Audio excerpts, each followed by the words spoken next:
started. The fire quickly took hold of the building, lighting up the night sky. The entire block appeared to be ablaze as flames ripped through the disused wool mill. We won't be sending any firefighters into the building. As I said, it's disused. We won't be taking any risks. Locals reported smoke pouring from the old Peerless factory shortly after a group of teenagers were seen running from the area. Moments later, it burst into flames.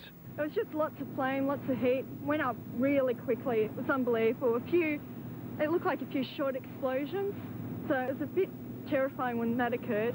Flames actually spread through the place within about 5 minutes. Not even that. Lanolin-soaked floorboards from years of wool storage only fueled the blaze, along with piles of discarded textiles. Within half an hour, more than 60 firefighters were battling the massive blaze. Their main priority to stop warehouses on either side from being engulfed. Yeah, we were concerned that the walls on the south and north ends may fall and involve the adjoining factories. That hasn't happened, and I think about this stage we should be all right. As tons of water was being pumped into the burning warehouse, suddenly word that there was no more. Firefighters were forced to rapidly change their plans. It was feeding 2 hang lines.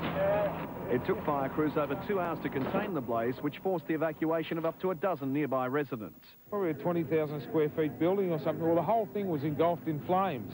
You know, it was just, the flames were so high in the air. As I said, I live a few hundred metres away and I could see them from my place.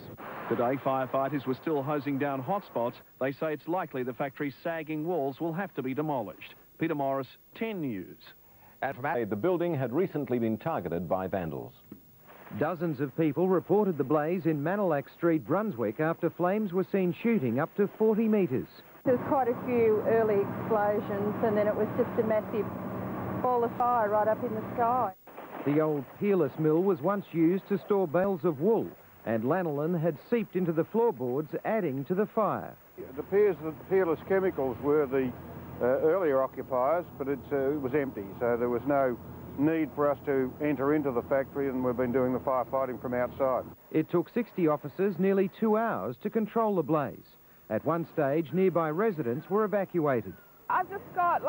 I've got my phone numbers and my diary, and I left my cats inside, but I left the window open so they could get out because I didn't have time to get everything. The police just came, they said, you've got to go now. Locals say firebugs may be to blame. I've reported 2 fires this year already. Just like on a Saturday afternoon about 2 months ago, there was smoke billowing out of the windows, and turned out it was just cardboard or something, and there'd been kids in there that lit fires, they thought. Throughout the day, fire crews poured water onto the factory, which was to have been sold at auction. Damage has been estimated at $500,000, and it's now expected the building will have to be demolished. Steve Kerry, 7 Nightly News.